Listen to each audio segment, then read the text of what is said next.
Well, my name is Natalie Cubillos, and as we mentioned today, the idea is to talk about not only carbon projects, but also untapping the biochar potential, and not only biochar, we should be talking about circular economy solution when we take all the subproducts on when we process the pyrolysis. So today, next slide, thanks. We will presenting about who we are, about a little bit of the sustainable palm oil sector. We have a special guest. Also about the pilot project that is developing by our local partner, and the feasibility of the project, what we are struggling with, even including the carbon certification as well, and a call to action for the public. Okay, I'm delighted to present you that we have four panelists today. Myself, Natalie Cubillos, I'm the CEO and Director of Carbono Local. I'm a biochar and CDR expert and a lead of the carbon projects in Latin America. My sister Laura and business partner Laura Cubillos, she is the technical director of our carbon unit and all the technical projects in Carbono Local. Gonzalo Jaimes, he's the CEO of the Green team, our local partner for operationalization of the plants and the lead of the pilot project in Colombia. And as our special guest, David Munar, he is a researcher and senior researcher at St. Palma, who will present us a little bit of the palm oil sector in Colombia. Okay, who we are. So I just want to briefly present ourselves. So we are Carbono Local Plus. We are promoting circular economy within the global south and north. We are happy to say that we are half Germans, half Colombians. We have our base in Germany, and we promote Carbono projects. It's in Spanish, actually, Carbono Local. So we promote the decarbonization of our society through carbon dioxide removals, nature and technological base, especially with biochar and agriculture, regenerative agriculture. And also very important as well to promote and reduce CH4 methane from landfills. And we have our partners also here. And very important is the local part. We promote grassroots projects, or all of our projects are community-based projects. And the idea is to bring our roots, the Latin American roots, and create not only good businesses for Latin America, but also for Europe, especially Germany. And we are plus because we promote beyond carbon projects. We don't only focus on reducing carbon, removing carbon from the atmosphere, but also to having a high quality impact. It is very important for us, and the biodiversity conservation, and also to generate new businesses within our carbon project. Okay, we wanted to bring this slide because we wanted to also highlight we are a female-founded company. We are signatories of the Women's Empowerment Principles of the UN, and we are engaging and promoting equal society, businesses, and we want to empower women to make more businesses. All our projects are really with a high female component. We make sure that all of our projects have a woman component within. And we are based in Germany. We founded in 2021, and we have also headquarters in Colombia, and in the future also for our partners alike.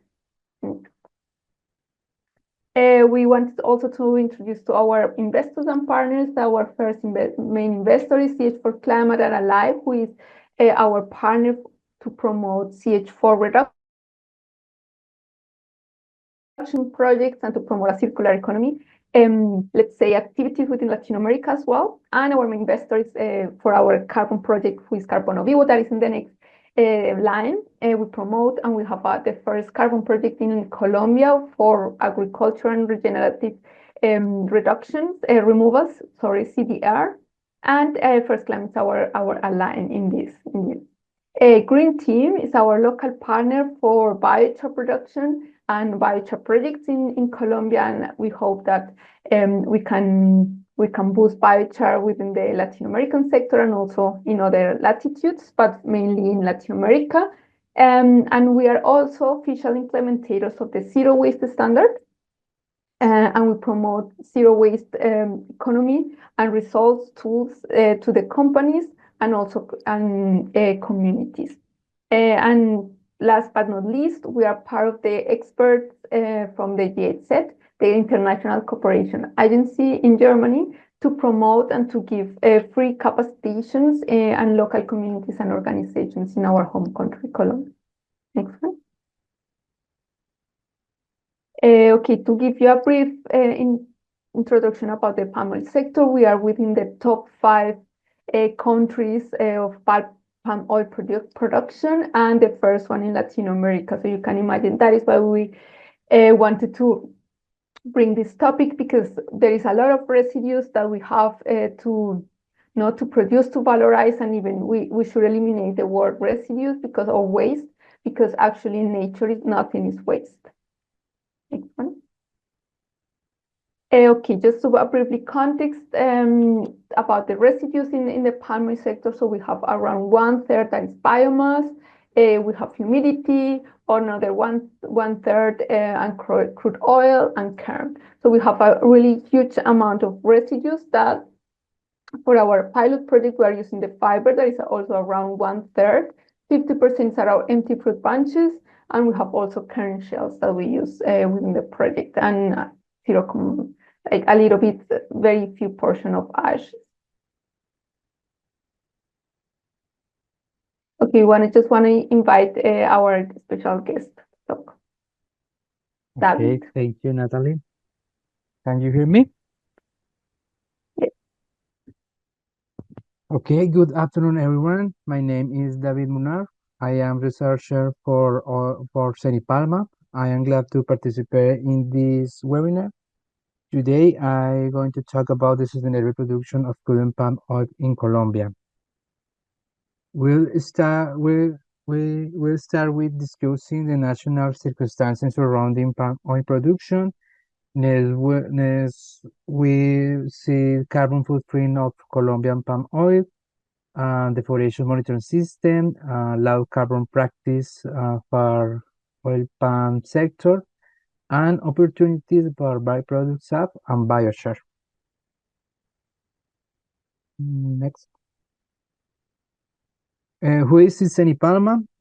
Senipalma is oil palm research center for Colombia, and Senipalma have objectives to increase productivity of oil palm plantation and get sustainable palm oil.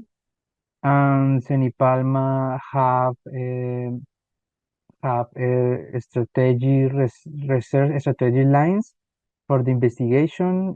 This line is focused in increased productivity and processing freight fruit bunches and nutrition, diseases, sustainability, and rural extension, among others. Next slide, please. In this slide, we can see the main sustainable indicators for the Colombian palm oil sector.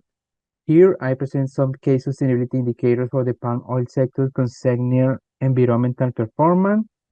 Palm oil sector is the first productivity in Colombian agriculture with a real-time satellite deforestation monitoring system.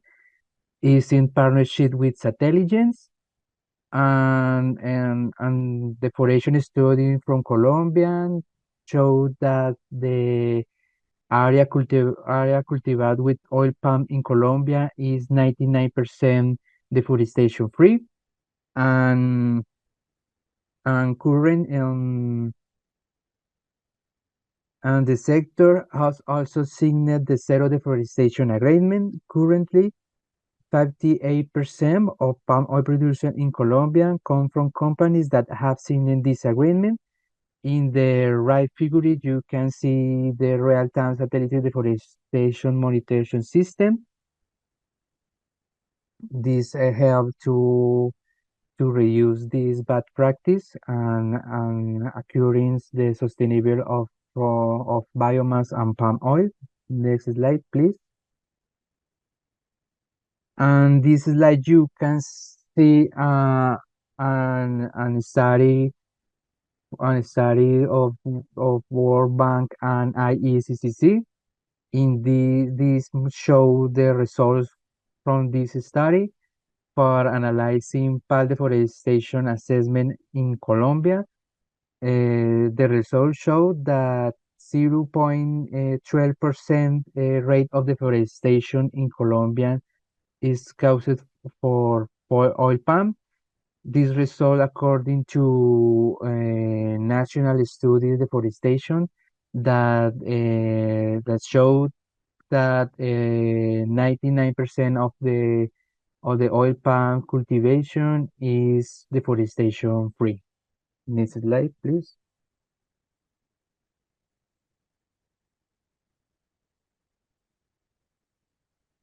Okay, regarding greenhouse gases emissions in 2021,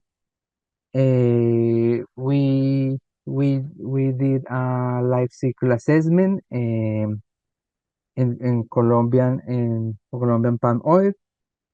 This life cycle assessment was made considering our inputs and outputs related to the production of breadfruit bunches and the extraction of the crude palm oil.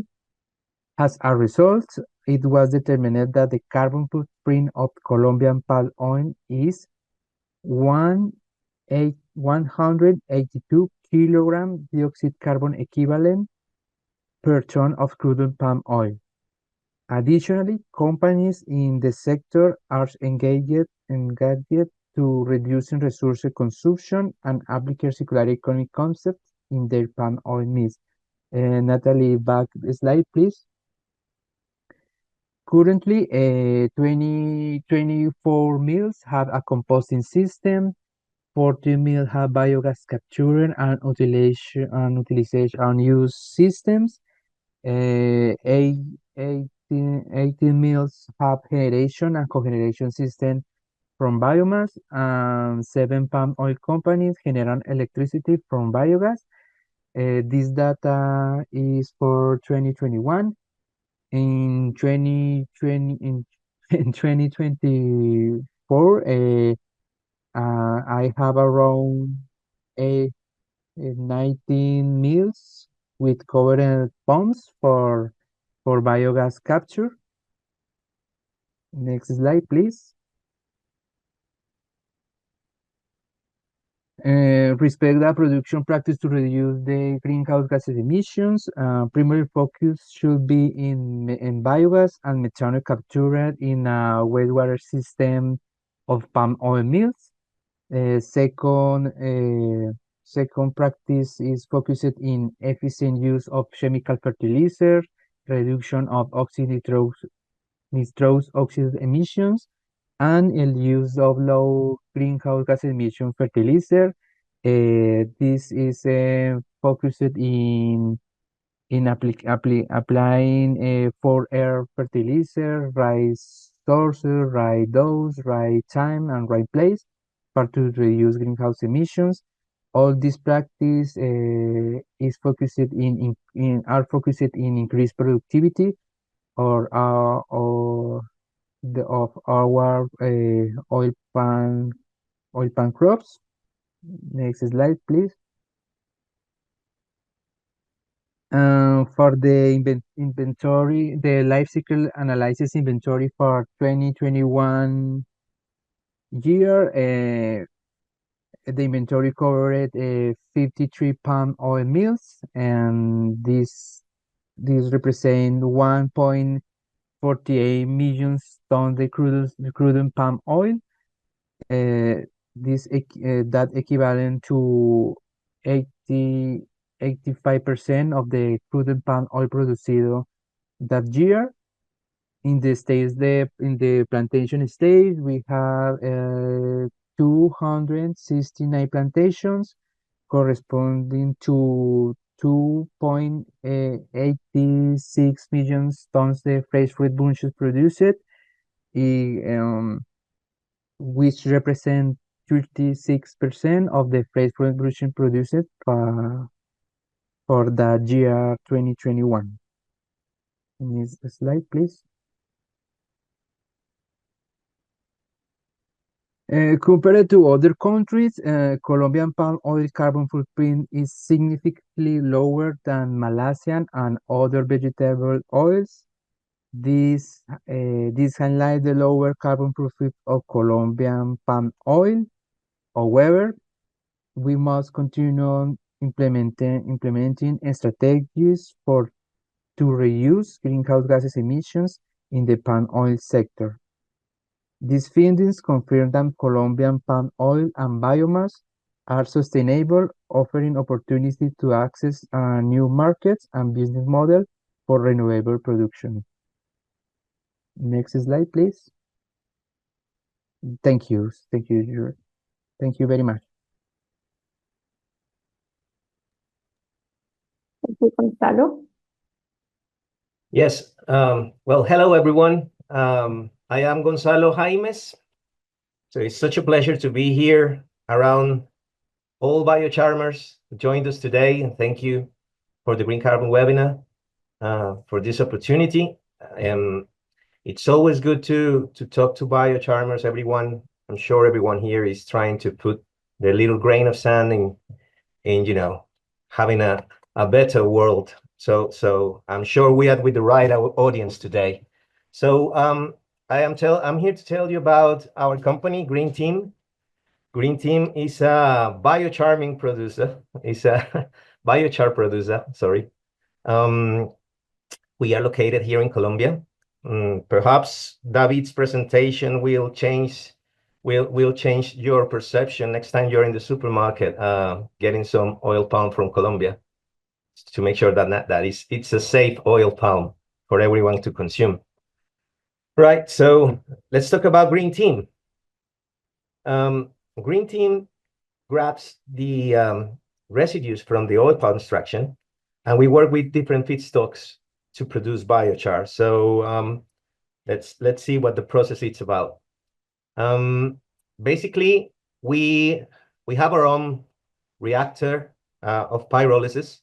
We have a pilot right now operated for 2 years. Our pilot was built with our own engineering. Basically, what we do is we process palm kernel shells and fiber shells from the oil palm extraction. We put them through our reactor. Our reactor is doing pyrolysis in about 650 degrees of heat with no oxygen. And from that process, we get our biochar. We tested our biochar for HC ratios of 0.2 to 0.5 in national labs. So it's good to learn that now we are getting some labs certified in the region. We desperately need them to validate these results. So basically, what we have here is a good quality biochar that's being used in the local agriculture. We put it back to the agriculture in a circular economy dynamic.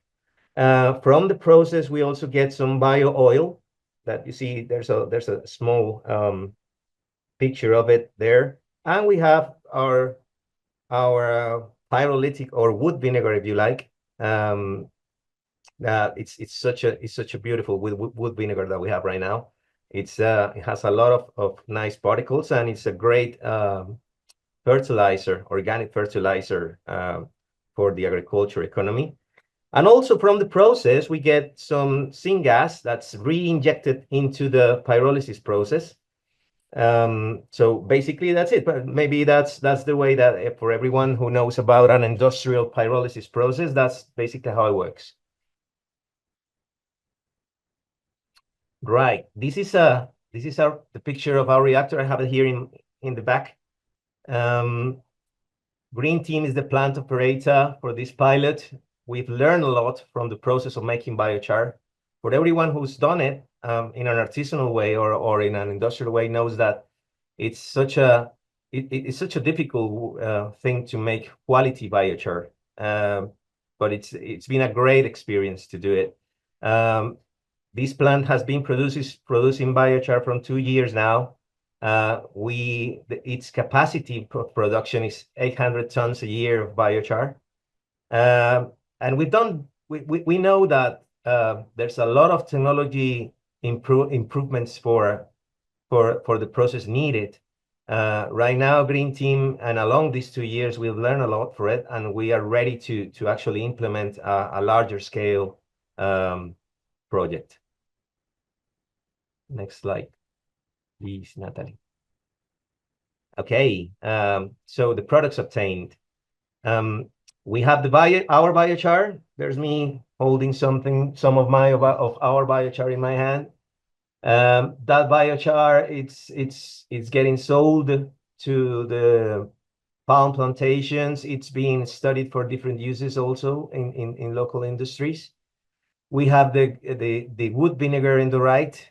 That's also being utilized in different crops. It works really well with cacao, with coffee plantations, with we have here lemon plantations that use it in a very great way to handle plagues, and also as a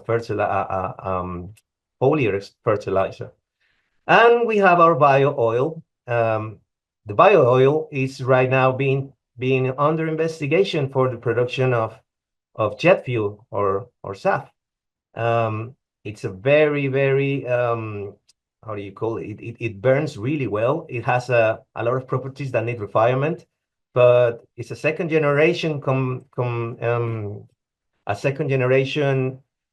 combustible that can be a very good option for jet fuel production.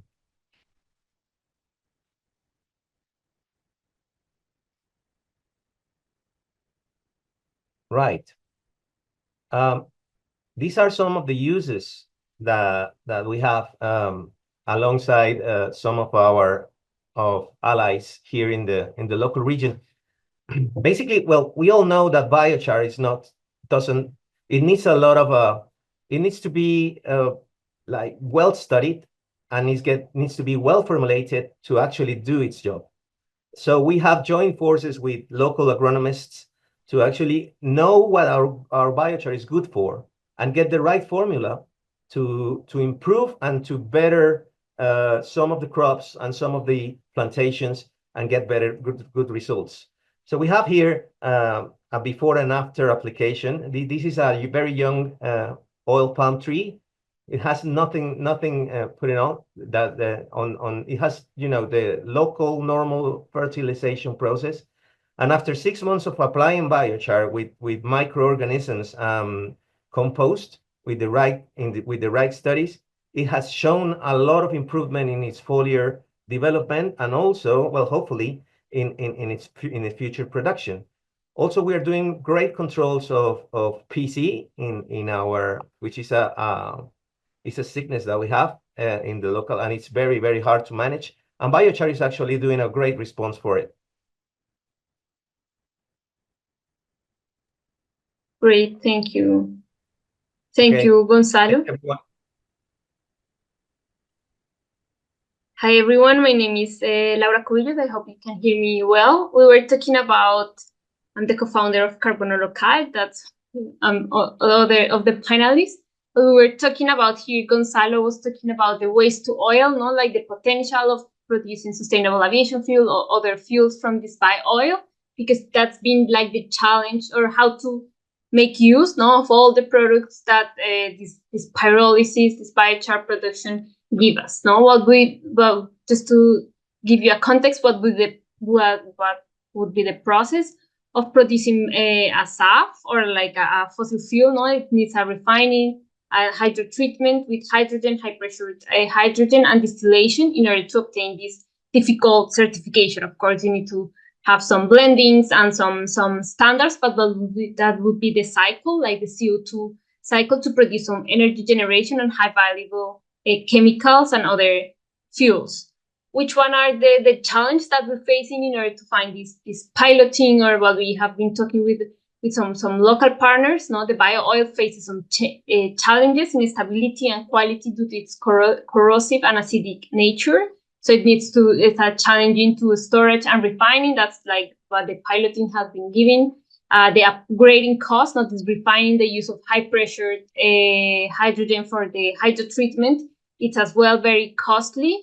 And the pyrolysis yield, no, the pyrolysis now is focused more on producing biochar and no more like the liquids. So it will be the whole process needs to be need to be modified in order to produce more kerosene type hydrocarbons. So it will be like kind of that's another challenge that will be great to have another market, another usages as for the bio oil. Like, for example, we were talking about the refineries or like the palm oil industry. They use a lot of fossil fuels energy to heat the process and producing the palm oil. So that's why it would be great to have more studies and piloting from us to have the bio oil used, like in phenols, in resins, in organic acids for the chemical industry. That would be like another option in order not to produce fossil fuels. And there's a lot of the options to have many commercial pilot scale refineries in Colombia, for example, for this case, in order to produce fossil fuels. But that's the challenges, and the main message that we wanted to say with this is like the marketable, the market is ready, the biomass is ready, there's more and more piloting and is industrial scale projects in Colombia in order to be tested and in order to produce final products for the market.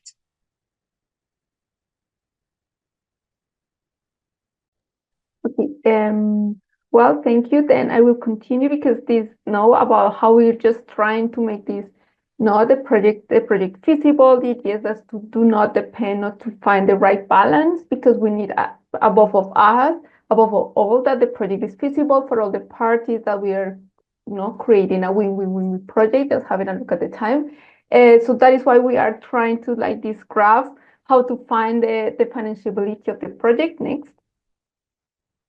So as you can, as we mentioned, we have this try to monetize not the biochar itself, not only carbon credits, but to be really in a circular economy model. We would like to monetize all our projects, our products, so biochar, the oil, the pyrolytic vinegar, or the wood vinegar, and the carbon credits. So that would be a perfect, super optimistic scenario of our carbon project. So the idea right now is what we are facing is we are looking for better market opportunities. For example, for biochar, there's still very few research and application and buyers of the biochar material, and we need to promote more this in Latin America. It's a very, very, very small niche, and as we saw, there is already agronomists that are working on this in Latin America.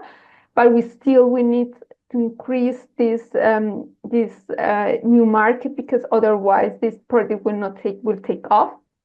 The oil also, as Laura mentioned, we need a lot of also research, maybe a live partner that just give maybe some grants to study this type of products. We have a lot of biomass residues that could convert, not only that could be changed, but the idea is to promote. We have Latin America a white paper, just everything needs to be done, and the idea is that we can just bridge as Carbono Local, bridge this opportunity in Europe and Colombia for that. Also the pyrolytic vinegar, the liquids, we have challenges still to sell it. It's a great herbicide, as Gonzalo mentioned, and we need also support to work on the marketization of that, and also research on that.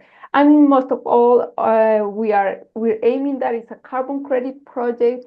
This is a pilot, so we are just wanted to try to validate the concept, the products, the operation of the biochar of the machine. And the idea is that we can just scale with a higher tech, that it has all the requirements for a high-tech biochar product, and the high certification costs are also on the few labs. As all we mentioned, there is no, in Latin America, there is no there is a kind of like a closed gap or closed door for us to start developing biochar project, because all is centered in Europe regarding labs and opportunities standards.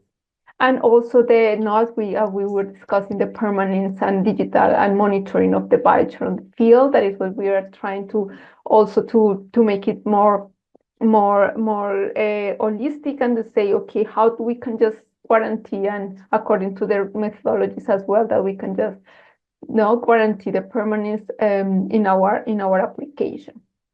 Yeah, next one.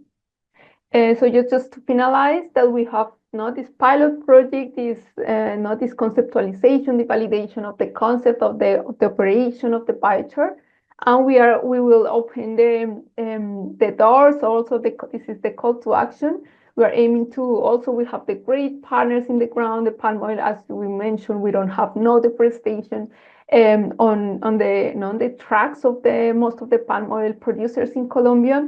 And we have a great team. We have secure biomasses for a potential of 100,000 projects of biomass per year.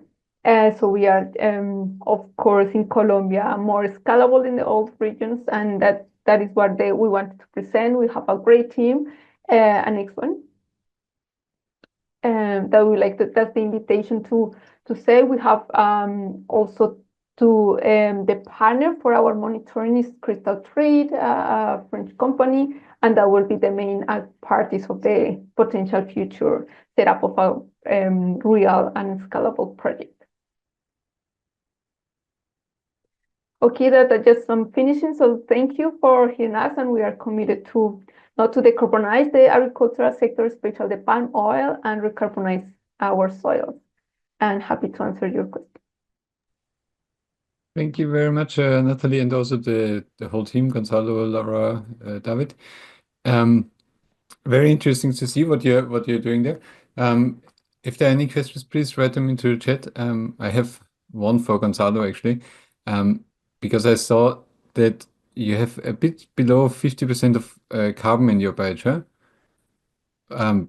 What's the rest? Is there so much ash in there, or because it's a bit unlike yeah. Okay, so you mean the yield of biochar? No, you said on your slide there were 50% of carbon content in your biochar, which I found a bit low actually. It's the actual organic bit of it. Okay. It's got some volatiles. Yeah. And it's got some other the other pumps that we have there are like nutrients and nitrogen. And is your project reactor batch or continuous? It's continuous. Okay. Fiber, not just okay. Yeah, fiber makes sense. But yeah, just to complement Gonzalo, we have also another result that the carbon content is higher, and we wanted to present it around 65% of what were results. But as you mentioned, we have different results, and we would like to have an international endorsed lab. But yeah, currently we have it. And the other question is, I think it's interesting that you target jet fuel. I mean, I know a couple of groups that work on that, but it seems to be very difficult. Is there no heat demand locally for your bio oil? Because then the currently most common use of bio oil is actually is directly as a fuel. Just because, as you mentioned, the stability is an issue, the homogeneity is an issue. Isn't there a heat demand in the palm oil sector? There's a heat demand, however, because it has so many feedstock that is good for actually burning. They use it for thermal generation, and they have plenty of it. So oil is not very, these are very small amounts to actually get into a market for burning into the boilers. And also, I think that the quality of the oil, it deserves a better place, if you like. Yeah. No, I'm just saying a lot of people or a lot of groups already tried, and it's a very difficult material to work with. It's very hard, very hard. Yeah. But the oil part of it is not as much as the wood vinegar part of it. The wood vinegar, I think the most value is on the wood vinegar. I think it's such a great material. Yes, you just have to educate people that it is first. Absolutely. Absolutely. You got a question from Vera. How is the bio oil collected? Is it from the condensable gases during the process? Or Indeed. can you explain a bit how you get the liquid fraction? Sure. We have in the back of our reactor is the all the gases are condensed, and then these liquids by decantation, I don't know if that's the right word. Then you separate the oil part from the more watery part, which is the wood vinegar. Okay, so it goes through a process of decantation, and you get the oil and you get the wood vinegar. Okay. And do you get it continuously? Can you extract? Yes. Okay. Yes, it gets pumped into the decantation tanks. And sorry, the chat is a bit confusing right now. And you mentioned that you want to scale up, and I guess also scaling up the reactor, or Well, we've tested different technologies. We have built this pilot based on other technologies. However, I think that it will need some further research to see if we can actually use our local technology or just use another one. I mean, we're open as long as it works well for the actual needs of the project. Yeah. Okay. I mean, we are not technology sellers, if you like. Yeah. We are more integrators and decarbonizing. What we focus is in the decarbonizing aspect of this. Yeah. Okay. And yeah, you have another question for your technology. So sorry for the technology No, no worries, no worries. That is why we brought him. Could you recommend a specific temperature range for condensing your bio-oil? Recommend a specific temperature range. Yeah. So at what temperature are you condensing it? It has to be, if you want more oil, you need to be very high on temperature. Okay. Yeah. So you need to be above the 650s, if you like, bio oil. Yeah. Also, you will get a more recalcitrant biochar. Yeah. Okay, great. So I think we are a bit over time already. Okay, last question. Now, maybe Natalie, or I don't know. So Dinara was asking, curious to know why palm kernel shells and fiber shells are used as feedstock as opposed to the empty fruit bunch. Sure, it's a good question. Empty fruit bunches are very hard to manage in a continuous pyrolyzer. Yeah. It has a bigger, I mean, if you want empty fruit bunches to get there, they need to be like shredded. So the pre-process doesn't make it economically feasible to produce biochar. Yeah. Okay. And we find out that the fiber actually is an easier feedstock to handle, and it has good quality for making biochar. And the biochar that you get is a lot thinner and easy to integrate into, say, compost or microorganisms in the agriculture, or if you want to put it as an additive for concrete or asphalts, then it's easier to manage that way. So what we found from customers is that they want a small particle size, because the bigger particle size, they will need a post treatment also to get into market. But yeah, it's a good question. I think that other development needs to be done to get a continuous pyrolyzer to handle empty fruit bunches, because that's another challenge for technology. Okay. And we are working on that as well. I tried it manually once, so I completely agree.